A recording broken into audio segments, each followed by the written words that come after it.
हजारों साल पहले जब अंग्रेजी दवाइयों का अता पता नहीं था, तब भी आयुर्वेद बहुत तेजी से दौड़ा था और उसी की एक बेशकीमती देन है च्यवनप्राश, जो कि 51 जड़ी बूटियों को मिला के तैयार करा जाता है और जिसके रोजाना सेवन से आप अपने आप को निरोगी रख सकते हैं। तो चलिए फिर बिना किसी देरी के शुरू करते हैं। आपको दिखाते हैं असली देसी आयुर्वेदिक च्यवनप्राश कैसे तैयार करा जाता है। तो राम रसोई में राम जी की पूजा के साथ ही यहाँ पे च्यवनप्राश बनाने का कार्यक्रम जो है वो शुरू करा जाता है। उनका आशीर्वाद लेके यहाँ पे दूसरी और जो है भट्टी की भी पूजा की जाती है और उसके बाद सबसे पहले लिए जाते हैं ढेर सारे आमले को यहाँ पे अच्छे से पानी के अंदर भिगो के अच्छे से उन्हें धोया जाएगा ताकि उसमें कोई भी मिट्टी लगी हुई हो तो वो साफ करी जा सके। और उसके बाद एक बड़ी सी जाली में उन्हें निकाल के रख लिया जाता है। उसके बाद उन्हें अच्छे से उबालने के लिए एक बिल्कुल लोहे की कढ़ाई ली जाती है जिसमें ढेर सारा पानी डाल के आमले को ऐसे छोड़ दिया जाता है करीबन आध घंटे के लिए धीमी धीमी आंच में पकने के लिए। और जैसे ही सारे के सारे आमले उबल के तैयार हो जाते हैं उन्हें करा जाता है ठंडा और फिर एक जाली लेके उसमें सबसे पहले आमले की गुठली को अलग करा जाता है और उसके बाद हाथों से मसलने का कार्यक्रम जो है वो शुरू करा जाता है। मैं आपको बता दूं आमले में ना ढेर सारे गुण होते हैं और ये अकेला ही आपको कई सारी बीमारियों से बचा सकता है, इसीलिए यहाँ पे सबसे ज्यादा आमले का प्रयोग करा जाता है।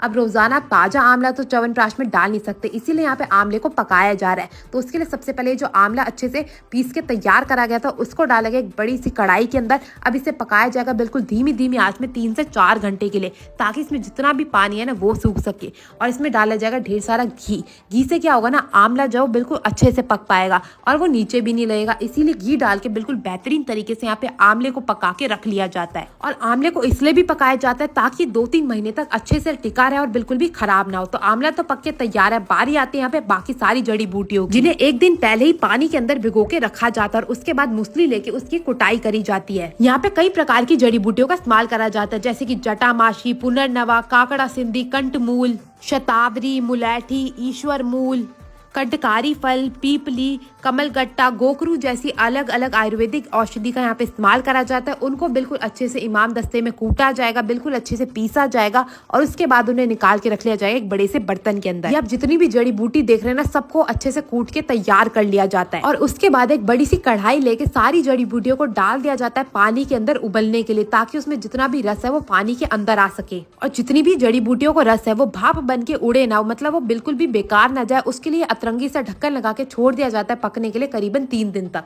और अब ये जो आप कढ़ाई के अंदर देख रहे हैं ना ये 3 दिन तक पका हुआ रस है। आप यहाँ पे देख सकते हैं बिल्कुल काले रंग का हो चुका है, इसमें सारी जड़ी बूटियों का तत्व आ चुका है। इसे निकाल के रखा जाएगा एक बड़े से बर्तन के अंदर और दूसरी और एक बड़ी सी लोहे की कढ़ाई रखी जाएगी भट्टी के ऊपर। अब ये जो रस पक के तैयार हुआ था सारी की सारी आयुर्वेदिक औषधियों का उसे भी डाल दिया जाएगा इस कढ़ाई के अंदर। आप यहाँ पे देख सकते हैं ढेर सारा ये जो रस था वो डाल दिया गया, साथ में इसमें जाएगा ढेर सारा गुड़। तो यहाँ पे गुड़ भी आ चुका है। अब साथ में बारी आती है यहाँ पे खांड की, तो यहाँ पे देसी खांड का प्रयोग करा जाता है ताकि इसमें मिठास थोड़ी ज्यादा करी जा सके ताकि बच्चे भी इसका आनंद ले सकें। अब इसे बिल्कुल उबाल आने तक पकने के लिए छोड़ दिया जाएगा। ऊपर ये जितनी भी गुड़ और खांड की गंदगी आएगी उसे निकाल के अलग कर लिया जाता है और उसके बाद जैसे ही पक के तैयार हो जाएगा इस कढ़ाई को निकाल के रख दिया जाएगा थोड़ा सा ठंडा होने के लिए। और जैसे ही ठंडा होना शुरू हो जाएगा इसमें जो आमले की पिस्टी बना के तैयार करी गई थी वो डाला जाएगा और भगवान सीताराम का सिमरन करा जाएगा। अब इस घुट्टी में थोड़ी सी जड़ी बूटियां जो है बिल्कुल पीस के डाली जाती है जिसमें जायफल, जावित्री, लौंग, दालचीनी, तेज पत्ता, नाग केसर जैसी और सारी जड़ी बूटियां शामिल होती है। अब इस घुट्टी को अच्छे से घोला जाएगा और हमारे च्यवनप्राश को तैयार कर लिया जाएगा भगवान सीताराम के सिमरन के साथ। तो भाई ये च्यवनप्राश में जान आ चुकी है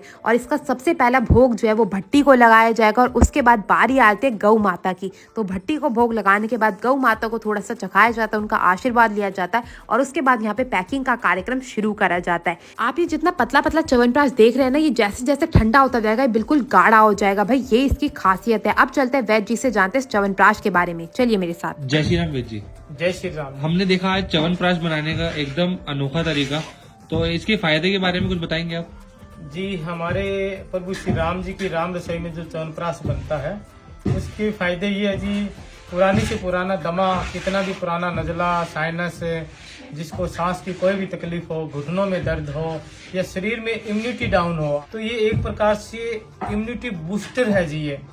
दूसरा, हमारे राम रसोई च्यवनप्राश के थोड़ा सा नियम है कि हमें वही बहन भाई ऑर्डर करें जो किसी तरह का नॉनवेज, शराब, अंडा, मांस, मीट का सेवन नहीं करते हैं।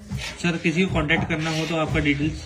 जी, 97-291-29-129 9729-129-129। एक दूसरा नंबर भी है 8199999966।